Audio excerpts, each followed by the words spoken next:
ধন্যবাদ রিপন সাহেবকে এবং উপস্থাপক যিনি উপস্থাপনা করছিলেন। আসলে যখন একটা বিশেষ মুহূর্ত, একটা চ্যালেঞ্জিং মুহূর্ত হাজির হয়, তখন তাকে যদি অনেকগুলো বিশেষণে বিশেষায়িত করা হয়, তখন কিন্তু তার অবস্থা খারাপ হয়ে যায়। এই যে এতগুলো মানুষের সামনে দু চারটা কথা বলার সুযোগ হয়েছে, একটা মেন্টাল প্রিপারেশন নিয়ে এখানে উঠেছিলাম। ওঠার সময় যে প্রশংসাগুলো করলো, ভয়ে এখন হাত পা কাঁপা শুরু হয়ে গেছে। তো যাই হোক, আজকে দুদিন ব্যাপী পিঠাপুলি উৎসব, ক্রীড়া প্রতিযোগিতা এবং সাংস্কৃতিক সন্ধ্যা উপলক্ষে আয়োজিত এই অনুষ্ঠানে উপস্থিত পপুলার গ্রুপ অফ কোম্পানির সম্মানিত managing director doctor Mostafizur Rahman sir, সেই সাথে উপস্থিত আছেন Popular Diagnostic Centre Limited Shyamoli ব্রাঞ্চের সম্মানিত চিকিৎসক বৃন্দের একাংশ, এবং সেই সাথে উপস্থিত আছেন পপুলার ডায়াগনস্টিক সেন্টার লিমিটেড তথা পপুলার গ্রুপ অফ কোম্পানির হেড অফিস থেকে শুরু করে সকল পর্যায়ের সম্মানিত কর্মকর্তা কর্মচারী বৃন্দ, এবং সেই সাথে আমাদের Popular Diagnostic Centre Limited Shyamoli ব্রাঞ্চের আমার প্রাণ প্রিয় সহকর্মী বৃন্দ, সকলকে নতুন বছরের শুভেচ্ছা, হ্যাপি নিউ ইয়ার। এই অনুষ্ঠান শুরু থেকে যেভাবে অনুষ্ঠানটা চলছে, একটা গুরু গাম্ভীর্য, একটা ভাব চলে আসছে, তাই না? কেউ কি হাসতে ভুলে গেছেন? কেউ কি শব্দ করতে ভুলে গেছেন? শ্যামলী ব্রাঞ্চের এমপ্লয়ীদের কি শক্তি কমে গেছে? সবার মধ্যে কেমন যেন একটা ঝিমুনি ভাব চলে এসেছে। এবার বলেন, কেমন আছেন আপনারা সবাই? আজকে শ্যামলী ব্রাঞ্চের এই যে 5টি জায়গার কথা আমাদের সম্মানিত AGM head of branch Shantinagar Shahi Mahmud সাহেব বললেন, সত্যি এই শ্যামলী ব্রাঞ্চের যে ছোট্ট ব্রাঞ্চ দিয়ে শুরু হয়েছিল, সেই ব্রাঞ্চটিতে অনেক কষ্ট করে আমাদের এমপ্লয়িরা পেশেন্টদেরকে সার্ভিস দিয়েছে। সেই ব্রাঞ্চটি দেখার জন্য এই দিকে যাওয়ার সময় অনেকের সময় আমরা চেষ্টা করতাম যে এই ব্রাঞ্চটা যেন হঠাৎ করে চোখে পড়ে, কিন্তু গাড়ির গতি এমন হতো, এই ছোট্ট এই জায়গাটা চোখে পড়তো না, সাঁ করে পার হয়ে চলে যেত, শ্যামলী ব্রাঞ্চ কোথায় বুঝতে পারা যেত না। কিন্তু এখন ধানমন্ডি থেকে গাড়িতে উঠলে ওই মোটামুটি মানিক এভিনিউ থেকে দেখা যায় যে শ্যামলী ব্রাঞ্চ, পপুলার ডায়াগনস্টিক সেন্টারের শ্যামলী ব্রাঞ্চ মাথা উঁচু করে দাঁড়িয়ে আছে।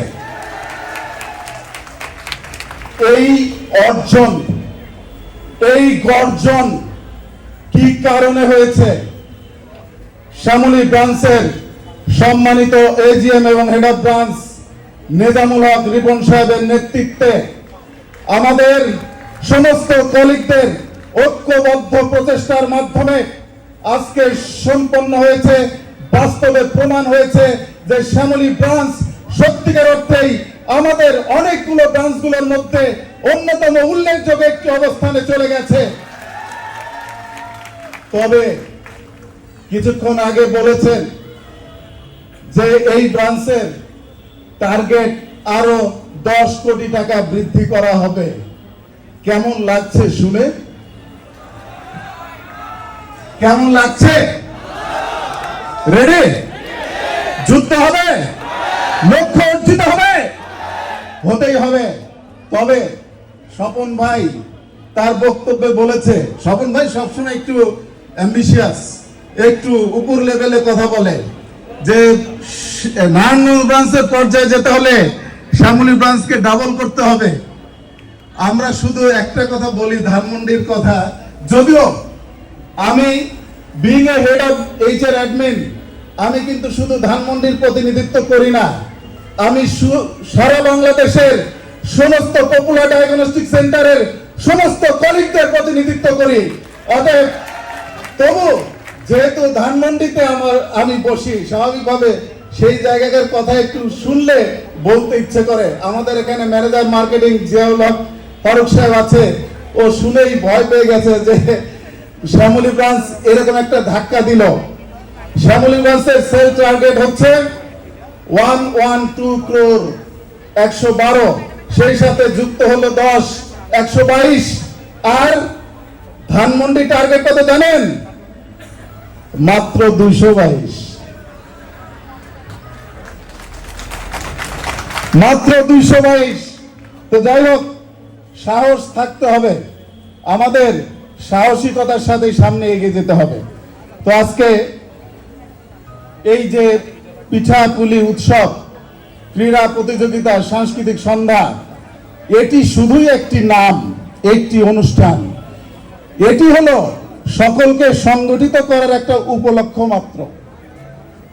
আমরা যখন কোনো টার্গেট নিতে চাই, যখন কোনো চ্যালেঞ্জ মোকাবেলা করতে চাই, যখন কোনো উদ্দেশ্যকে সফল করতে চাই, তখন একটি দিনক্ষণ, প্রাসঙ্গিকতা, উপসঙ্গ বা উপলক্ষ লাগে। ঠিক তেমনি আজকের দিনটি নতুন বছর হিসেবে এই পিঠাপুলি উৎসব এর মাধ্যমে এমডি স্যার রিপন সাহেবের মাধ্যমে এটি উল্লেখ করেছেন এবং আজকে অনুষ্ঠিত হচ্ছে। এই কারণে আপনাদের দৃঢ় প্রতিজ্ঞ হওয়ার জন্য এই 2025 সাল সত্যিকার অর্থেই শ্যামলী ব্রাঞ্চের জন্য একটি স্বর্ণাক্ষরে লেখা একটি সাল হিসেবে উল্লেখ করা থাকবে। এই জন্যই কিন্তু আজকে এই অনুষ্ঠানের আয়োজন করা হয়েছে। আজকে যে কথাটি না বললেই না, এমডি স্যার নিজ মুখে আমাদের অভিভাবক, আমাদের পিতৃতুল্য ডাক্তার মুস্তাফিজুর রহমান স্যার, উনি বলেছেন আগামীতে এই শ্যামলী, এই এরিয়া পপুলার হিসেবে এমন ভাবে পপুলারিটি লাভ করবে, এখানকার ডেভেলপমেন্ট এত বেশি হবে, এখানে এত বেশি ইনভেস্ট করতে হবে, এত বড় বড় বিল্ডিং হবে, হসপিটাল হবে, বিভিন্ন ধরনের স্পেশালাইজড কর্মকাণ্ড হবে। এই এরিয়াটা একসময় এমন পর্যায়ে চলে যাবে, কোনটি ধানমন্ডির হেড অফিস আর কোনটি শ্যামলী এটি কিন্তু বোঝা যাবে না। হেড অফিস বলতে একসময় হয়তো এই শ্যামলীকেই মানুষ মনে করবে যে এই শ্যামলী ব্রাঞ্চ হচ্ছে হেড অফিস। তো এমডি স্যারের কোনো কথা কোনোদিন মিথ্যে হয় না। আমরা আমাদের জীবদ্দশায় দেখেছি, আমার কর্মজীবন 24 বছর এই পপুলারে 2 যুগ ধরে এমডি স্যারের সাথে থাকার সৌভাগ্য হয়েছে। সেই প্রেক্ষিতে বলতে পারি এমডি স্যারের কথা কখনো মিথ্যে হয় না। আমরা আমাদের প্রচেষ্টা চালিয়ে যাব। তবে যেহেতু এমডি স্যার বলেছে, অতএব এই শ্যামলী, এই এরিয়াকে পপুলার হিসেবে পপুলারিটি দেওয়ার জন্য আপনারা এই সম্মানিত সহকর্মী বৃন্দ এখানে যারা আছেন, আপনাদের অগ্রণী ভূমিকা পালন করতে হবে আগামী দিনে। কি প্রস্তুত তো? ইনশাআল্লাহ। সাউন্ড মনে হয় খুবই কম হয়েছে। ইনশাআল্লাহ। আসলে কি প্রস্তুত? কে কে প্রস্তুত? হাত তুলি। কে কে প্রস্তুত? হাত তুলি। ইনশাআল্লাহ। 2025 সালের চ্যালেঞ্জ নেওয়ার জন্য আমাদের শ্যামলী ব্রাঞ্চের সমস্ত কর্মকর্তা কর্মচারী কাঁধে কাঁধ মিলিয়ে কাজ করবে আমরা বিশ্বাস করি। আসলেই আমাদের সম্মানিত এজিএম এবং হেড অফ ব্রাঞ্চ শ্যামলী নেজামুল হক রিপন, ওনার কথা না বললেই না। আমরা একসময় হেড অফিসে একসাথে কাজ করেছি, অনেক কাছে থেকে দেখার সুযোগ হয়েছে, একসাথে কাজ করার সুযোগ হয়েছে। যেমন সুযোগ হয়েছে আরো আমাদের অনেক সম্মানিত কলিগ বৃন্দ আছে, তাদের সাথে একসাথে কাজ করার সুযোগ হয়েছে। প্রথম থেকে যখন পপুলারে জয়েন করি তখন থেকে রিপন সাহেবকে দেখেছি অত্যন্ত কঠোর পরিশ্রমী এবং ডেডিকেটেড এবং খুবই আন্তরিক, খুবই সিনসিয়ার। সেই ব্যক্তিকে আপনারা নেতা হিসেবে পেয়েছেন, তার নেতৃত্বে আপনারা ঐক্যবদ্ধ হয়েছেন এবং প্রতি মাসে যে পপুলারে আমাদের সেন্ট্রাল কোঅর্ডিনেশন মিটিং হয়, সেই মিটিংয়ে বিগত দিনে অর্থাৎ শুরুর সময়, যে সময়টিতে আমাদের শ্যামলী ব্রাঞ্চ অত্যন্ত ছোট ছিল, সেই সময়টিতে রিপন সাহেব যে কথাগুলো বলতো, সেই সময় রিপন সাহেবের কথায় তেমন কোনো জোর ছিল না। কিন্তু আপনারা এই সম্মানিত কলিগ বৃন্দ, আপনারা আপনাদের কর্মকাণ্ড দিয়ে রিপন সাহেবের হাতকে শক্তিশালী করেছেন, যার জন্য প্রত্যেক মাসে যে আমাদের সেন্ট্রাল কোঅর্ডিনেশন মিটিং হয়, সেই মিটিংয়ে কিন্তু রিপন সাহেব বুক চিতিয়ে, বুক ফুলিয়ে সাহসের সাথে বক্তব্য রাখেন। এই সাহসিকতা অব্যাহত থাকবে যদি আপনাদের প্রচেষ্টা, আপনাদের কমিটমেন্ট, আপনাদের কাজকে আপনারা সঠিকভাবে পরিচালনা করেন। আমরা আশা করি যে 2025 সাল আসলেই শুধু শ্যামলী ব্রাঞ্চ না, আমাদের পপুলার ডায়াগনস্টিক সেন্টারের সমস্ত ব্রাঞ্চের জন্য, পপুলার গ্রুপ অফ কোম্পানির সম্পূর্ণ গ্রুপের জন্য একটি চ্যালেঞ্জের বছর। আপনারা জানেন যে প্রতিষ্ঠানটি আজ থেকে 42 বছর আগে অত্যন্ত ছোট্ট পরিসরে যাত্রা শুরু করেছিল। আমাদের মঞ্চের সামনে আমাদের সকলের শ্রদ্ধেয়, প্রাণপ্রিয়, শ্রদ্ধাভাজন, পিতৃতুল্য যে মহান ব্যক্তি বসে আছেন, ডক্টর মোস্তাফিজুর রহমান স্যার, উনি যে স্বপ্ন নিয়ে এই পপুলার গ্রুপ অফ কোম্পানির বীজ বপন করেছিলেন ঢাকার এলিফ্যান্ট রোডে ছোট্ট পরিসরে, সেই প্রতিষ্ঠানটি যে সময় উনি প্রতিষ্ঠা করেন সেই সময় সেই ব্যক্তির চিন্তা, চেতনা, স্বপ্ন, নিয়ত কত পরিষ্কার ছিল, কত নির্ভেজাল ছিল, যার জন্য সেই ছোট্ট প্রতিষ্ঠানটি আজকে এই পর্যায়ে এসে পৌঁছেছে।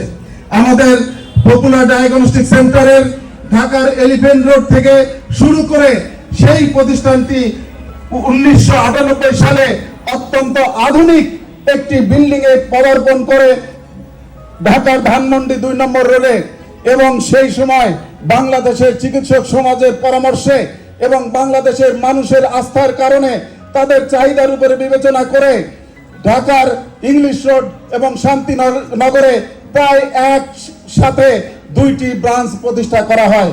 এবং এই প্রতিষ্ঠানটির যিনি কর্ণধার ডক্টর মোস্তাফিজুর রহমান স্যার, ওনার চিন্তা ছিল যে এই বাংলাদেশের সমস্ত মানুষের দোরগোড়ায় আমি আধুনিক স্বাস্থ্য সেবা পৌঁছে দিব, যার জন্য উনি কিন্তু ঢাকার মধ্যে সীমাবদ্ধ থাকেন নাই। এরপরে বগুড়া, নারায়ণগঞ্জ, এরকম করে সারা বাংলাদেশে আজকে 22টি জায়গাতে 34টি ব্রাঞ্চ কিন্তু চালু রয়েছে। এবং সেই সাথে বাংলাদেশের চিকিৎসক সমাজ এবং এদেশের মানুষের চাহিদার কথা বিবেচনা করে অত্যন্ত দুঃসাহসিক একটি পদক্ষেপ নিয়েছিলেন আমাদের পপুলার গ্রুপ অফ কোম্পানির সম্মানিত managing director doctor Mostafizur Rahman 2002 সালে। সেই 2002 সালে বাংলাদেশে একসময় নাম্বার 1 ফার্মাসিউটিক্যাল কোম্পানি ফয়সন্স, সেই ফয়সন্স কোম্পানির ফ্যাক্টরি প্ল্যান্ট কিনে নিয়ে সেটিকে ভেঙে চুরে নতুন করে অস্ট্রেলিয়া, আমেরিকার বিভিন্ন কনসালটেন্সি ফার্মের পরামর্শে দক্ষিণ এশিয়ার মধ্যে সবচাইতে উল্লেখযোগ্য এবং সবচাইতে বড় হাই ক্যাপাসিটির ফ্যাক্টরি প্ল্যান্ট উনি প্রতিষ্ঠা করেন। এবং যেই ফ্যাক্টরি প্ল্যান্টের যে ফার্মাসিউটিক্যালের ঔষধ 2005 সালে আনুষ্ঠানিকভাবে বাজারজাত হয়। এবং যে সময়টিতে পপুলার এই ফার্মাসিউটিক্যাল ইন্ডাস্ট্রিতে যুক্ত হয়, সেই সময়টিতে বাংলাদেশের ইতিহাসে, ঔষধ শিল্পের ইতিহাসে এবার হাইস্ট ইনভেস্টমেন্ট করে পপুলারই একমাত্র প্রতিষ্ঠান যে প্রতিষ্ঠানটি ফার্মাসিউটিক্যাল প্রতিষ্ঠা করে। এবং পপুলার ফার্মাসিউটিক্যাল এই ইন্ডাস্ট্রিতে যুক্ত হবার পরে সারা বাংলাদেশে যে পরিমাণ ঔষধের চাহিদা ছিল, সেই ঔষধের চাহিদার মধ্যে 83% ঔষধ লোকালি প্রোডাক্ট হতো, 17% ঔষধ বাইরে থেকে আমদানি করতে হতো। পপুলার ফার্মাসিউটিক্যাল এই ইন্ডাস্ট্রিতে যুক্ত হবার পরে এখন মাত্র 2% ঔষধ বিদেশ থেকে আমদানি করতে হয়, বাকি ঔষধ কিন্তু লোকালি প্রোডাক্ট হয়। চিন্তা এটি সহজেই বোঝা যায় যে বাকি 17% ঔষধ কি ধরনের ঔষধ, কি ধরনের সফিস্টিকেটেড প্রোডাক্টগুলো সেগুলো ছিল। এরপরে সারা বাংলাদেশের মানুষের চাহিদার উপরে বিবেচনা করে 2006 সালে, 2007 সালে, 8 সালে প্রত্যেক বছর এক একটি প্রতিষ্ঠান গড়ে উঠেছে। Popular infusion, popular agrovet, popular ophthalmics. এরপরে 2009 সালে পপুলার ডায়াগনস্টিক সেন্টারের সমস্ত চিকিৎসক সমাজের চাহিদার উপরে বিবেচনা করে পপুলার স্পেশালাইজড হসপিটাল প্রতিষ্ঠা লাভ করে 2009 সালে ঢাকা ধানমন্ডি 2 নম্বর রোডে। এবং সেই পপুলার স্পেশালাইজড হসপিটালের প্রিমিসেসে দাঁড়িয়ে এমডি স্যার ঘোষণা দিয়েছিলেন যে পপুলার গ্রুপ অফ কোম্পানির মুকুট স্বরূপ পপুলার মেডিকেল কলেজ উনি প্রতিষ্ঠা করবেন। 2009 সালের 999 ডেটে অর্থাৎ 9 সেপ্টেম্বর 2009 সালে উনি ঘোষণা করেছিলেন যে পপুলার মেডিকেল কলেজ প্রতিষ্ঠা করবেন, উনি কিন্তু 1 বছর পার করতে দেননি। 2010 সালে পপুলার গ্রুপ অফ কোম্পানির সবচাইতে সম্মানজনক এবং মুকুট স্বরূপ পপুলার মেডিকেল কলেজ প্রতিষ্ঠা করেছেন। আজকে আমরা যারা পপুলার গ্রুপ অফ কোম্পানিতে কর্মরত, আমরা দ্বিধাহীন চিত্তে গর্বের সাথে, আনন্দের সাথে, সম্মানের সাথে পরিচয় দিতে পারি, কারণ পপুলারই একমাত্র প্রতিষ্ঠান যে প্রতিষ্ঠানটি স্বাস্থ্যসেবা খাতকে ডেভেলপ করার জন্য কাজ করে যাচ্ছে। এই প্রতিষ্ঠানটির কর্ণধার যিনি, উনি চিন্তা করেছিলেন এদেশের মানুষের স্বাস্থ্যসেবা আমি নিশ্চিত করব, যার জন্য উনি কিন্তু আর কোনো কিছুতে যান নাই।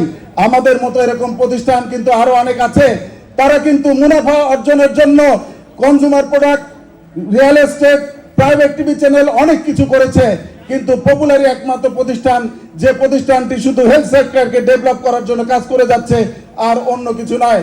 আমরা গর্বের সাথে বলতে পারি, রোগ নির্ণয়ের জন্য ডায়াগনস্টিক সেন্টার, রোগ নিরাময়ের জন্য পপুলার ফার্মাসিউটিক্যাল, রোগ চিকিৎসার জন্য পপুলার মেডিকেল কলেজ হসপিটাল, এবং টোটাল কর্মকাণ্ডটি যে টিমের মাধ্যমে সম্পাদন হয়ে থাকে, সেই টিমের প্রধান হচ্ছেন একজন ডাক্তার। সেই ডাক্তার তৈরি করার জন্য কিন্তু পপুলার মেডিকেল কলেজ প্রতিষ্ঠা লাভ করেছে। আজকে আমরা গর্ব সহকারে বলতে পারি যে পপুলারই একমাত্র প্রতিষ্ঠান বাংলাদেশে যে প্রতিষ্ঠানটি স্বাস্থ্য সেবা খাতের সর্বশাখায় বিরাজ করছে। আমরা দ্বিধাহীন চিত্তে, উদারভাবে, অত্যন্ত গর্বের সাথে বলতে পারি, এরকম একটি মহান প্রতিষ্ঠানে আমরা কাজ করি। সেই প্রতিষ্ঠানের মহান ব্যক্তিত্ব, আমাদের পিতৃতুল্য অভিভাবক যিনি এখানে বসে আছেন, শ্রদ্ধা ভরে মাথা অবনত হয়ে আসে যে ব্যক্তি এখানে বসে আছেন, ওনার জীবনের সমস্ত কর্মতৎপরতা উনি মানুষের সেবায় নিবেদিত করেছেন। সেই মানুষটির জন্য আমরা সবাই মন থেকে, প্রাণ থেকে দোয়া করি, উনি যেন 100 বর্ষ জুড়ে এই বাংলার মাটিতে বেঁচে থাকতে পারেন এবং মানুষের সেবা নিশ্চিত করতে পারেন, এই আশাবাদ ব্যক্ত রেখে, এবং পপুলার ডায়াগনস্টিক সেন্টার শ্যামলী ব্রাঞ্চের সম্মানিত এজিএম জনাব নেজামুল হক রিপন সাহেবের নেতৃত্বে পপুলার ডায়াগনস্টিক সেন্টার শ্যামলী ব্রাঞ্চের সমস্ত কলিগদের জন্য শুভকামনা রইল। আপনারা তার নেতৃত্বে ঐক্যবদ্ধ থেকে সঠিকভাবে কাজ করে, সেবা দিয়ে, মানুষের মন জয় করে এই শ্যামলী ব্রাঞ্চকে সমস্ত ব্রাঞ্চগুলোর মধ্যে একটি উল্লেখযোগ্য আসনে নিয়ে যাবেন, এই আশাবাদ ব্যক্ত করে আমি আমার বক্তব্য শেষ করছি। ধন্যবাদ, ভালো থাকবেন সবাই।